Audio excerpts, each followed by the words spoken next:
Selamat pagi, salam sejahtera. Terima kasih karena bersama dengan saya di Nazilin Unity Channel. Isu paling hangat pada pagi ini ialah pertanyaan, adakah Tun Mahathir Mohamad akan masuk parti PAS selepas PRN baru-baru ini? Ini semua apabila timbul persoalan di mana hala tuju proklamasi orang Melayu atau POM yang baru-baru ini diperjuangkan kononnya oleh Mahathir Mohamad. Dan persoalan itu akan dijawab sebentar lagi. Sila ikuti terus ulasan kali ini. Jangan lupa tinggalkan komen Anda, tekan butang subscribe. Saudara-saudara sekalian, ditulis oleh Sabudin Hussein, ini penerangan yang paling jelas dan paling tepat untuk Anda sebarkan kepada ramai orang berkaitan dengan hala tuju perjuangan Tun Mahathir Mohamad yang semakin hari semakin selepas proklamasi Melayu menyepi. Adakah Mahathir Mohamad akan menyertai PAS? Di sebalik keputusan PRN yang memperlihatkan Perikatan Nasional khususnya Parti PAS berjaya memperoleh majoriti undi Melayu, dalam masa yang sama juga ia juga adalah berita pedih buat Tun Mahathir Mohamad yang memperjuangkan proklamasi orang Melayu POM. Tampak kelompok itu terlibat dalam kempen cubaan meletakkan 17 nama sebagai calon tidak diendahkan. Tiada mana-mana pemimpinnya termasuk Tun Mahathir yang turun padang berkempen. Malah, POM tidak pun menjadi sebutan sesiapa yang bertanding sama ada bersatu atau PAS dalam pilihan raya baru-baru ini. Hakikatnya, Perikatan Nasional tetap berjaya meletakkan dirinya sebagai pencabar unggul kepada Pakatan Harapan dan Barisan Nasional. Lalu, kemana perjuangan POM selepas ini? Kalau diteliti, perjuangan POM ini digerakkan hanya setelah Tun Mahathir yang sebelumnya bersama Pejuang dan GTA kalah dengan parah pada PRU 15 yang lalu. Untuk itu, sekurang-kurangnya ada dua tujuan POM itu digerakkan. Pertama, untuk menekan dan menjatuhkan Anwar Ibrahim yang merupakan musuh Tun Mahathir dan telah berkali-kali cuba dihalang oleh Tun Mahathir untuk menjadi Perdana Menteri. Kedua, untuk memperlihatkan Tun Mahathir masih relevan dalam dunia politik negara serta menjadikan dirinya ada tiket untuk bersama-sama dengan Perikatan Nasional yang merupakan satu-satunya blok pembangkang yang ada dalam negara ini. Berdasarkan keputusan PRU 15, di mana semua calon pejuang telah pun kalah teruk dan hilang deposit, Tun Mahathir sedar beliau tidak boleh lagi berjuang melalui blok ketiga, terutama dalam usahanya yang tidak pernah berhenti mahu menjatuhkan Anwar. Namun, untuk beliau terus bersama Perikatan Nasional, tentu ada sedikit rasa malu dalam dirinya. Berikutan Muhyiddin yang pernah memecatnya daripada bersatu itu dapatlah dilindungi kononnya demi membela nasib orang-orang Melayu. Untuk beliau terus bersama PN, tentu Mahathir ada sedikit rasa malu dalam dirinya berikutan perbalahannya dengan Muhyiddin Yassin pada tahun 2020 lalu selepas berlakunya peristiwa langkah Sheraton. Jadi setidak-tidaknya dengan menggagaskan POM, Proklamasi Orang Melayu, rasa malu untuk kembali bertaut dengan Muhyiddin yang pernah memecatnya daripada bersatu itu dapatlah dilindungi. Kononnya demi untuk membela nasib orang-orang Melayu. Itulah yang terjadi, di mana setelah sedikit sebanyak menggerakkan POM dengan pelbagai aktiviti, Tun Mahathir akhirnya membuka mulut dan menyatakan sedia bekerjasama dengan Muhyiddin. Kedua-dua mereka telah bertemu sebelum PRN itu. Pun begitu, berikutan Muhyiddin kekal sejuk dan tidak menunjukkan jiwa sepenuh hati dalam pertemuan itu. Begitu juga dengan Hamzah Zainuddin selaku Ketua Pembangkang dan Setiausaha Agung PN atau Bersatu turut tidak berlebih-lebihan dalam memberi respon kepada proklamasi orang Melayu dan Tun Mahathir. Sudahnya tiada apa-apa jalinan kerjasama yang berjaya terbina. Sebelum penamaan calon, seorang utusan proklamasi orang Melayu atau POM telah datang menemui Hamzah dengan membawa 17 nama bagi dipertimbangkan sebagai calon Perikatan Nasional dalam PRN atas tiket PN. Malamnya, tiada satupun nama yang dihantar itu diberi pertimbangan oleh Perikatan Nasional. Maka dengan itu, walaupun sebelum ini POM agak riuh rendah dengan pelbagai program dan mengeluarkan kenyataan atas banyak isu, disebabkan tidak berjaya menumpang sebagai calon atas nama PN itu, mereka akhirnya senyap sunyi dan langsung tidak berbunyi sepanjang tempo kempen PRN diadakan. Pendek kata, dengan tidak ada wakil POM menjadi calon, seterusnya tidak turun membantu berkempen, dan POM juga tidak disebut sepanjang kempen, gagasan perjuangan Tun Mahathir itu pada hakikatnya telah dilupakan terus ketika kempen PRN lalu. Artinya, walaupun PN berjaya memenangi majoriti undi Melayu dan menawan sebagian besar kawasan Melayu, ia bukanlah disebabkan oleh proklamasi orang Melayu. Jauh sekali ada cop jari peranan daripada Tun Mahathir atas kejayaan PN itu. Sekali lagi, ke mana POM selepas ini? Terutama Tun Mahathir tentunya belum padam lagi gairahnya daripada mahu menjatuhkan Anwar Ibrahim. Apakah sebagai pilihan akhir setelah tiada lagi pilihan, Tun Mahathir akhirnya akan menyertai PAS? Itu persoalan besar yang akan terjawab tidak lama lagi. Sekian dulu, sila tinggalkan komen Anda, tekan butang subscribe bagi yang belum tekan butang subscribe untuk membantu mengembangkan channel ini. Malaysia kita punya, kita jaga sama-sama, cintai Malaysiaku. Bye-bye. Selamat petang, salam sejahtera. Terima kasih kerana bersama dengan saya di Nazilin Unity Channel. Ini satu video yang paling menggembirakan pastinya umat Islam. Dipetik daripada negaramerdeka.com. Tular, video Anwar mengislamkan saudara baru di Klang undang pujian netizen. Saudara-saudara sekalian, kalau ada yang mengatakan bahawa Anwar Ibrahim tidak memperjuangkan Islam, itu adalah kata-kata yang salah. Karena terbukti Anwar Ibrahim memperjuangkan Islam, sehingga kan berjaya mengislamkan saudara baru di Klang dan kini mendapat pujian netizen. Tak tahulah daripada sebelah nanti apa pula komen mereka terhadap video tersebut. Harap-harap mereka dapat menerimanya dengan hati yang terbuka dan turut akan mencontohi dan memuji Datuk Seri Anwar Ibrahim. Perdana Menteri Datuk Seri Anwar Ibrahim mengajar ucapan kalimah syahadah kepada seorang lelaki yang baru memeluk Islam hari ini. Acara itu dijalankan di Masjid Ar-Rahimah Klang selepas beliau menunaikan solat Jumaat bersama jemaah di sekitar kawasan itu. Lelaki warga negara Malaysia berusia 27 tahun itu dikenali sebagai Muhammad Anwar Kartiban selepas memeluk Islam. Turut hadir sama Timbalan Perdana Menteri Datuk Seri Ahmad Zahid Hamidi, Menteri Besar Selangor Datuk Seri Aminuddin Sari dan Ketua Polis Negara Tan Sri Razarudin Hussein. Terdahulu Anwar sebelum itu antara pemimpin yang melawat keluarga mangsa yang terlibat dengan nahas pesawat terhempas di Hospital Tengku Puan Rahimah HTAR. Beliau sebelum ini dijadual menunaikan solat Jumaat di Seri Petaling, tetapi memilih Masjid Ar-Rahimah Klang selepas bergegas ke HTAR. Saudara-saudara sekalian, ada video yang memaparkan perbuatan ataupun kejadian tersebut. Anda boleh menontonnya di negaramerdeka.com. Sekian dulu untuk kali ini. Jangan lupa tinggalkan komen Anda, tekan butang subscribe. Kita jumpa lagi. Bye-bye. Selamat petang, salam sejahtera. Terima kasih kerana bersama dengan saya di Nazilin Unity Channel. Ini keputusan dan ini pendedahan Tun Mahathir Mohamad yang tak tahulah Anda setuju atau tidak, Anda suka atau tidak, yang pastinya mengejutkan kita semua.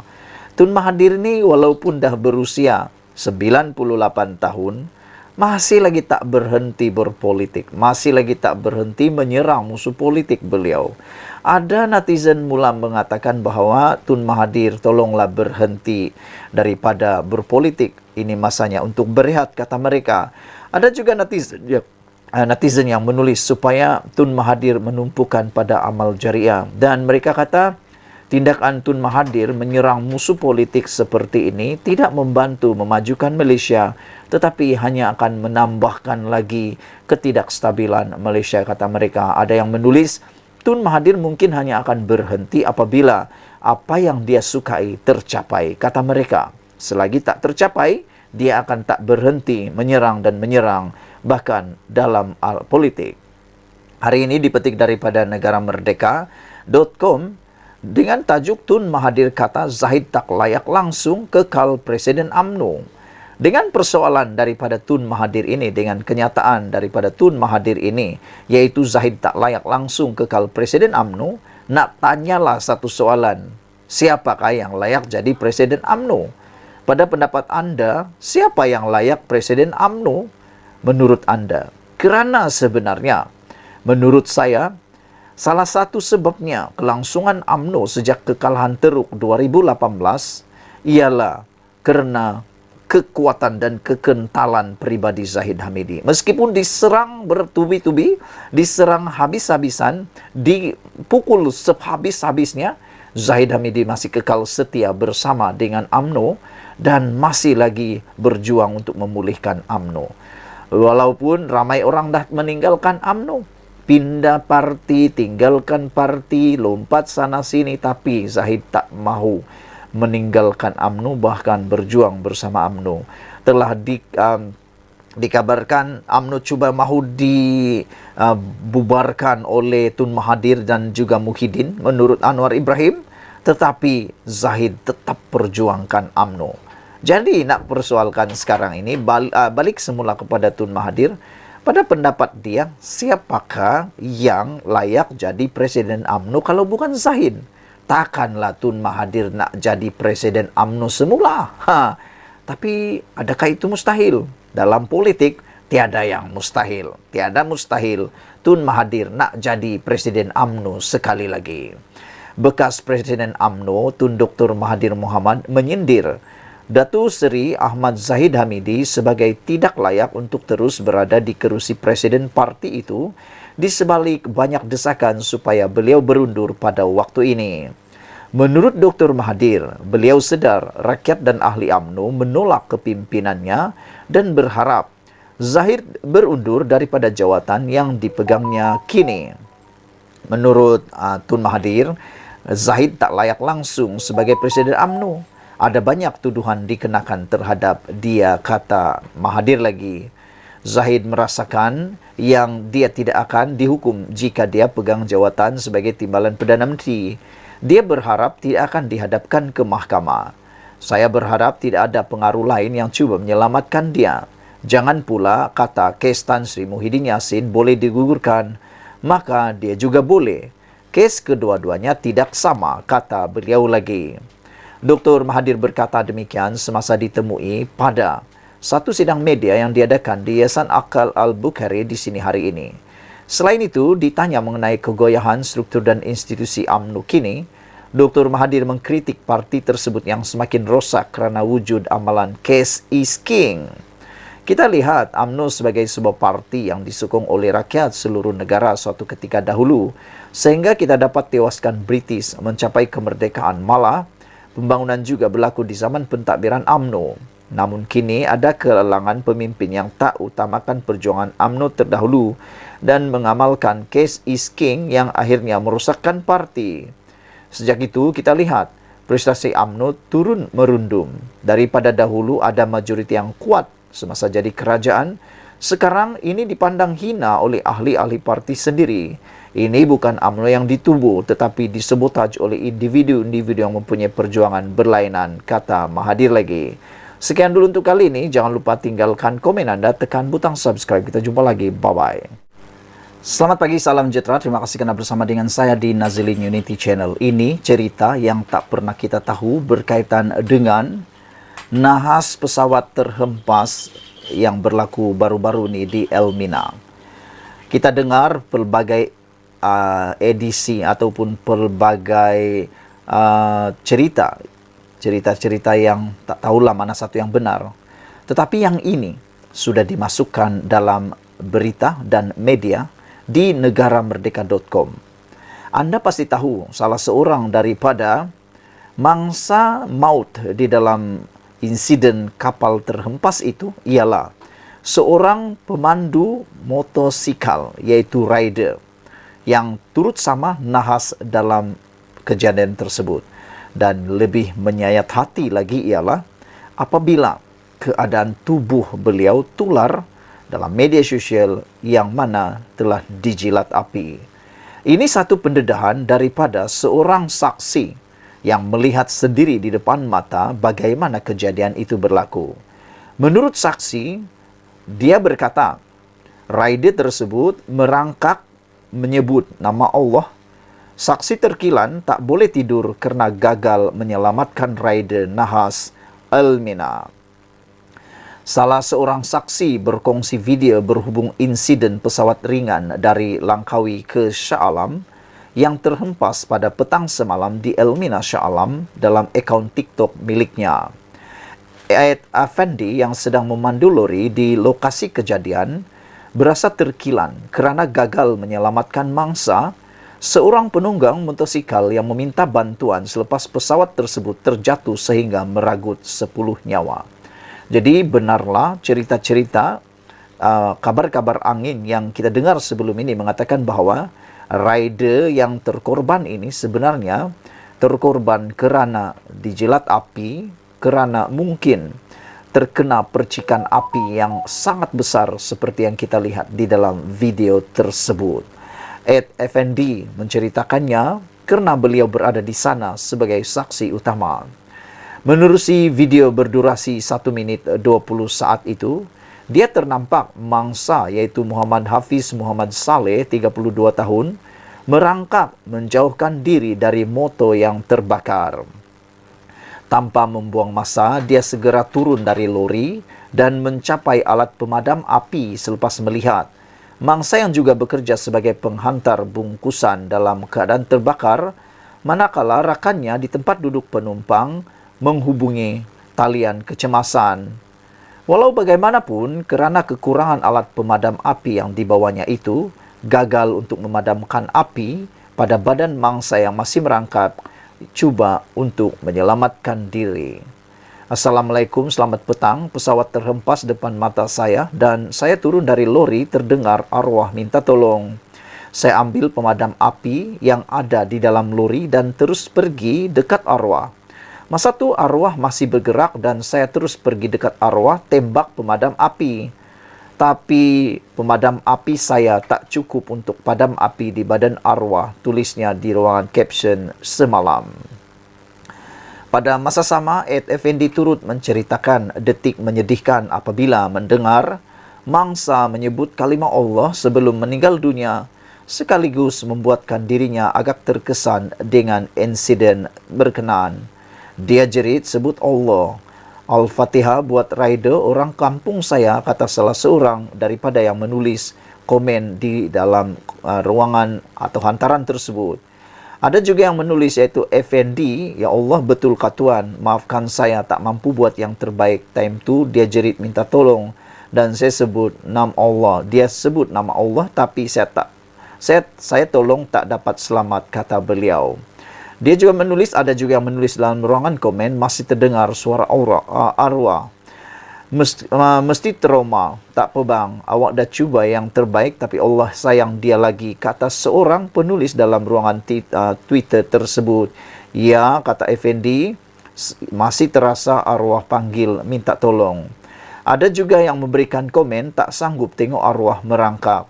Ada yang menulis, you have done your part. Thank you sebab tolong arwah rider tu, katanya.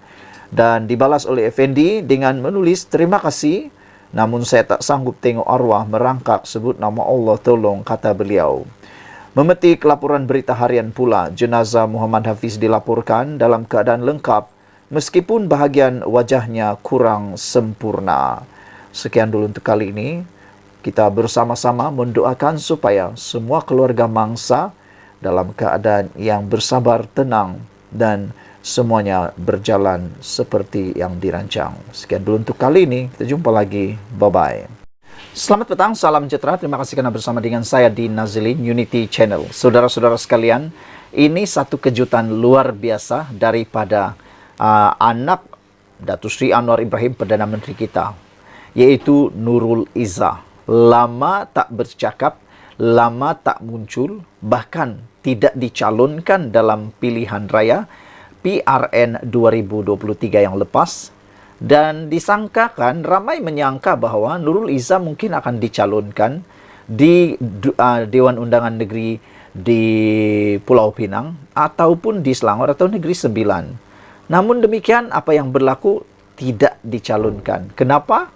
Mungkin beliau memerlukan masa rehat kerana kita tahu beliau baru saja melahirkan cahaya mata beberapa bulan tahun lepas kalau saya tak silap, dan mungkin ini waktunya untuk muhasabah diri.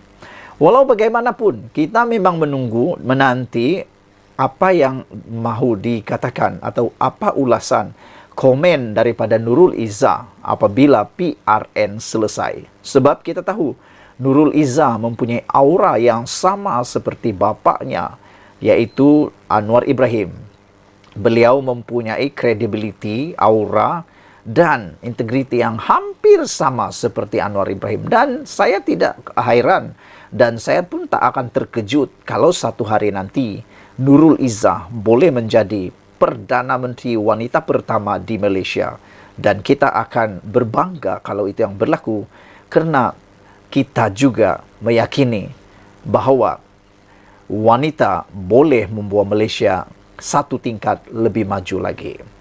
Naib Presiden PKR Nurul Izzah Anwar baru-baru ini menyarankan kerajaan agar segera menambah baik komunikasi kerajaan dalam menyampaikan maklumat kepada rakyat. Sesuai dengan kebimbangan Nurul Izzah, aspek komunikasi adalah perkara nombor satu perlu segera dirombak. Ini amat diperlukan menurut Sabudin.com. Katanya, perkara itu perlu dilakukan selain untuk mendepani serta melawan politik ekstremisme dan rasuah yang terus menyengat. Ia juga perlu dalam usaha untuk melaksana agenda reformasi, memastikan ekonomi rakyat bertambah baik, mendekati dan menjiwai anak muda serta pengundi wanita, kata Nurul Izzah. Saya menyertai korus desakan agar agensi komunikasi kerajaan diperkukuh supaya inisiatif kejayaan dan usaha murni kerajaan perpaduan sampai terus kepada rakyat. Jangan lupa, pertarungan akan tiba lagi nanti, maka usaha memenangi hati dan mendengar denyut jantung rakyat harus berjalan terus, katanya dalam catatan di Instagram. Sebagaimana banyak pihak sudah bercakap bahawa antara punca keputusan tidak memberangsangkan dicapai PHBN dalam PRN baru-baru ini adalah kelemahan komunikasi, penerangan dan penyampaian maklumat kepada rakyat. Nurul Izzah juga nampaknya sedar hakikat tersebut. Seiring dengan saranan serta kesedaran Nurul Izzah ini, saya ingin berkongsi pengalaman yang tanpa sengaja saya lalui sehari sebelum pengundian PRN baru-baru ini. Ketika menghadiri sebuah jamuan di rumah seorang kenalan pada Jumaat malam 11 Ogos lalu, sekumpulan orang antara 6 atau 7 orang yang duduk semeja dengan saya berbual-bual tentang pengundian yang akan berlangsung pada esok harinya. Seorang daripada mereka berkata, harapannya ialah mahu melihat keputusan PRN itu nanti mampu menjatuhkan kerajaan perpaduan pimpinan Anwar Ibrahim. Mereka yang lain yang mendengar kata-kata itu nampaknya bersetuju dengan perkara itu dan mengangguk-angguk sambil menikmati makanan yang dihidangkan. Saya kemudian menyampuk dengan mengatakan PRN ini hanya pilihan raya peringkat negeri dan tidak mungkin atau tidak mampu menukar kedudukan kerajaan di kerajaan pusat atau peringkat pusat, biar apa sekalipun keputusannya. Seorang yang lain pula berkata, masalah utama PH ialah mereka tidak ternampak berbuat apa-apa sejak 8 bulan memegang kuasa. Dan itulah sebabnya pertukaran kerajaan begitu diperlukan. Ketika itu, saya tidak membalas panjang, cuma berkata, banyak sebenarnya yang dilakukan kerajaan. Walaupun panjang lagi perbualan di meja makan selepas itu, Tetapi kata-kata PH tidak ternampak berbuat apa-apa sejak 8 bulan memegang kuasa amat membekas dalam fikiran saya. Diikuti pula sepanjang di meja makan itu, kegairahan mereka berbual akhirnya melihat kerajaan perpaduan dijatuhkan begitu bersemarak sekali. Sejak itu saya sering berfikir, kenapa masih ada yang sampai tidak nampak apa yang dilakukan oleh kerajaan untuk rakyat sejak 8 bulan lalu? Apakah mereka memang sedia membenci PH atau Anwar, lalu menutup mata dan telinga kepada apa juga maklumat yang diterima? Apapun keadaannya yang nyata, inilah satu petanda lemahnya komunikasi dan sistem penyampaian maklumat daripada kerajaan kepada rakyat. Kalau maklumat sampai kepada mereka, tidak mungkin ada seseorang yang waras, akal dan berakal tergamak untuk berkata, PH tidak nampak berbuat apa-apa secara terbuka, walhal banyak sekali kebaikan di depan mata telah dilakukan oleh kerajaan perpaduan ini. Sama ada mereka membenci PH, tidak menonton televisyen, tidak membaca akhbar atau tidak memiliki akaun media sosial, sepatutnya mesti ada kaedah bagaimana sesuatu maklumat dan kebaikan kerajaan dapat disampaikan kepada rakyat. Jika maklumat tentang tarik puasa atau hari raya boleh sampai kepada rakyat, tak kira walau di mana mereka berada, tidak ada sebab kebaikan kerajaan atau jawapan kepada fitnah-fitnah tidak boleh disampaikan. Bukankah kerajaan ada pelbagai saluran media, daripada televisyen, radio, akhbar, portal berita, media sosial, dan pelbagai lagi. Selain itu, ada pula pelbagai jentera parti berkaitan komunikasi dan penerangan, di mana semua itu dalam membantu kerajaan. Ringkas cerita, susulan serangan berpenjangan kepada kerajaan perpaduan sejak 8 bulan lalu diikuti keputusan PRN 6 negeri baru-baru ini, jika ia merupakan wake up call agar segera bangun dan berlari untuk bekerja, maka perubahan dan rombakan yang paling awal wajib dilakukan ialah berkaitan komunikasi, penyampaian maklumat dan menjawab segala macam fitnah yang bertebaran. Dalam konteks komunikasi tersebut, mereka yang sedia ada daripada yang berjawatan menteri, ketua agensi, ketua pengarah dan lain-lainnya, semua itu harus segera diperbaiki, ditukar, diganti atau dipecat mengikut keperluan dan kesesuaian, asal Anwar dapat dielakkan daripada ditumbangkan. Tanpa keberanian melakukan sesuatu yang drastik dan luar biasa, keputusan PRU 16 4 tahun lagi tidak akan jauh berbeza dengan PRN baru-baru ini. Ditulis oleh Sabudin Hussein 19 Ogos 2023. Sekian dulu untuk kali ini. Jangan lupa tinggalkan komen Anda, tekan butang subscribe. Kita jumpa lagi. Bye-bye.